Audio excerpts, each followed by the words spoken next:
that Adrian Newey will be leaving Red Bull. And now, as most people know, Adrian is the chief designer and the genius, many would say, behind many World Championship winning Formula One cars. He's also a friend of the show. He presented with you, EJ, when you were down in South Africa. You have famously been on many a bike ride with him. And let's be honest, he's a buddy of ours. So what we need to sort of tread carefully on here is how much do we know between the rumours and the reality? But what does appear, before I hit you with the big question, is that all is not well, and these rumours don't come out of nowhere, and it does appear as if Adrian feels that his future long term is no longer going to be at Red Bull. So EJ, you famously break some news, you famously make up some news, but in the case of Adrian, there's a very strong rumour saying that he's turned to your good self to seek out some advice and some guidance over where his future should be. Now, can you confirm or deny? Well, obviously, I'm not going to make any reference to the fact of what is likely or not likely to happen. I've read the same articles as you have, and it is hugely important to respect various different peoples and views and contractual positions. I would say in Adrian's, in the long time that I've known him, and I tried to sign him, and I remember going to his house and leaving a cheque for $500,000 in the hope that that might have been enough to entice him to come and be a designer at Jordan. That didn't happen. He went to McLaren, and with your good self there. But, you know, when I think back of the time that I know him, because he was at Leighton House in the late 80s, 90s. So that's an awful long time, 30 odd years. And I've never heard a bad word said about him. And that's often indicative of the kind of caliber of the person he is. Some would say he's just brilliant when he has a pencil in his hand, and he becomes just a very, very normal, quiet, unassuming guy when he doesn't have the pencil in his hand. And I think that is exactly him. So whatever his decision, we wish him well. I'm not going to... in this case, I'm joining you on the fence, and I'm not going to say what is likely my advice. But we do speak a lot. We do cycle an awful lot. I see him virtually every day for a 2-3 month period in the middle of our Christmas up here, whereas summertime in Cape Town. We're next door neighbours, so to speak, and so there are certain things I know about, and there's certain things he knows about me. But my lips are sealed. DC, you won't get a word out of me. I love it. You know what? I love it to see you squirming on the fence. You give me such a hard time about being non-committal. You accused me of being Mr. Conflict on many, many occasions, of which I absolutely am not, because contractually... How can you say that with a straight face? Come on. It's true, EJ, but I know, you take pleasure in winding me up over it, so I'm going to take a bit of pleasure on winding you up over this. Well, enjoy your moment then. Okay, thank you. Thank you very much. So, put to one side the relationship.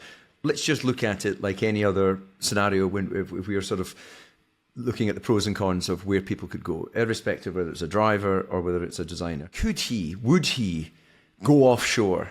That's the big thing that people really want to know. Is it even remotely possible he could find himself at Ferrari? And if he did, would it be a sort of John Barnard-esque design studio based in England whilst, connecting somehow to the factory?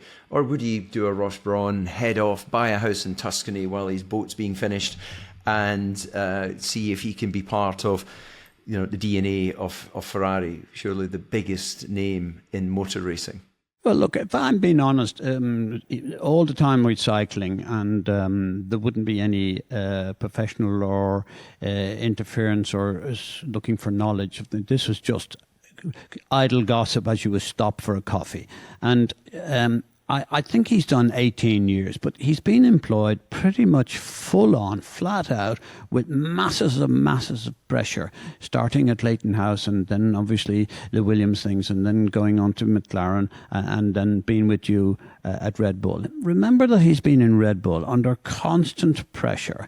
He started off that team with you, a very lowly 7th or 8th in the championship. And if you like, consistently, I don't know how many races they've won now with him and Christian there. I think it's probably about 118 or thereabouts. That's ridiculous amounts of pressure, and every race is pressure. So if he's going to take time out and just cruise for a while, then everyone would understand that. And I think that's probably more likely to see, rather than diving into any other possible employment career. And I'm not even going to mention that. And I very much doubt if Christian has spoken. Not Christian, but Adrian has spoken to anybody in that regard. I think the first thing is that things have slightly changed. He's got a bit older, and the various things is that, this is a great team. He's had great drivers there. He's got great personnel there.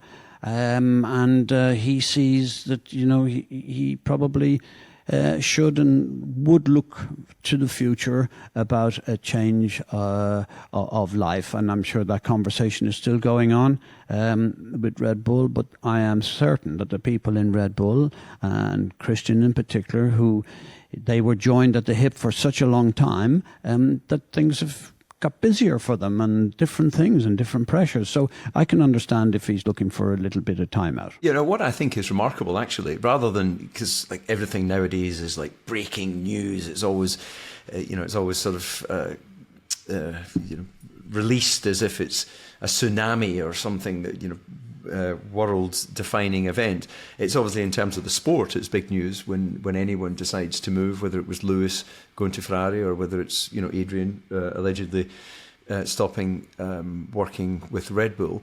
But I take the view that, given that I know that nothing lasts forever, especially in sporting terms, it's actually been a wonderful period of time. 18 years, I think, the journey that he's been with the team. That's the majority of his racing design career, actually, and definitely more than he's been with any other team. So I see that as a celebration rather than, oh my goodness, he's leaving the home. It's you've got 4 kids. You need your kids to leave home. You need people to move on in life to have any sort of evolution. Well, you're precisely right. I think I'm staggered that.